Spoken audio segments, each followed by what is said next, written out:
10 innings of hard-fought baseball that featured some of the best relief pitching of the entire season and elite premium defense. This was what the majority of Game 4 of the NLDS between the Phillies and Dodgers consisted of.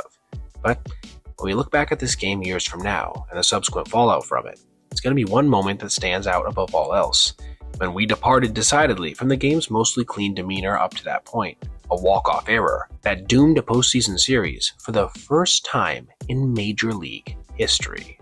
But we need to work our way there. It's funny to think about how the game would go based on how it started, as the Phillies got up to some decent momentum in the first inning, getting runners on the corners with 2 outs before Brandon Marsh struck out swinging. But almost immediately from here, things would shift gears, as there wouldn't be 2 runners on for either team again until the bottom of the third, when LA got their leadoff runner on via hit by pitch. Bryson Stott then saved Philadelphia for a moment by making a diving play on a Kike Hernandez ground ball. That just seemed destined for center field. And if it got past him, it would have been first and third, nobody out. Instead, it was just a guy on first. This also meant that when Shohei Ohtani reached on an error from third baseman Alec Boehm, no runs came in to score, allowing Christopher Sanchez, who overall had an excellent night, to retire Mookie Betts on a ground ball to Bryce Harper.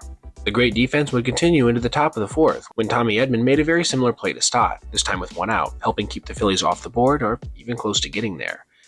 Again, there would be no traffic after this until the bottom of the 6th, with the Dodgers registering their second major threat of the night, again getting 2 guys on, but not being able to push anything across when Sanchez executed his offerings to perfection to induce weak contact. The 7th would be one of only 2 innings that would feature even a single run from either team, as well as, funny enough, a big defensive misplay from a pitcher, because with a guy on first, Max Kepler flipped an easy ground ball to Freddie Freeman, a play that 100% should have started a double play. But Emmett Sheehan wasn't able to corral a good toss right to the bag, not only allowing Kepler to reach, but get to second in the process, meaning that when Nick Castellanos grounded a ball down the left field line for a double, the first run of the game would cross the plate. After Philadelphia stranded him there, it was the Dodgers' turn to respond. But after a walk to Alex Call that featured a controversial judgment on a 2-2 pitch, Kike would follow with a single into left field, knocking Sanchez from the game and bringing closer Joan Duran to the hill. And for a second, it looked like he might get out of it unscathed, getting a ground ball for the second out. But after an intentional walk to Shohei Ohtani, Duran would deal with a momentary bout of wildness, issuing a 3-2 walk to Mookie Betts to drive in the tying run. He would, however, come back to strike out Teoscar Hernandez to keep it there. From here, the relievers would take over, as Roki Sasaki for the Dodgers proceeded to throw 3 scoreless innings without allowing even a single base runner. And on the other side, Duran, Matt Strahm, and Jesus Luzardo combined to keep the Dodgers off the board all that time as well, up until the 11th inning. This was when Bryce Harper walked with 1 out and then went to second on a wild pitch.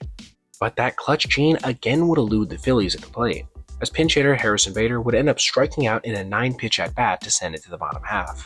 Luzardo remained on the mound for the time being, retiring Freddie Freeman and Will Smith with a Tommy Edman single sandwiched in there. At this point, it really seemed like we were destined to go to 12, but this is when Max Muncy would single to center field, bringing righty Orion Kerkering to the mound. And after a walk to his first batter faced, being Kike on a 3-2, the bases would be loaded.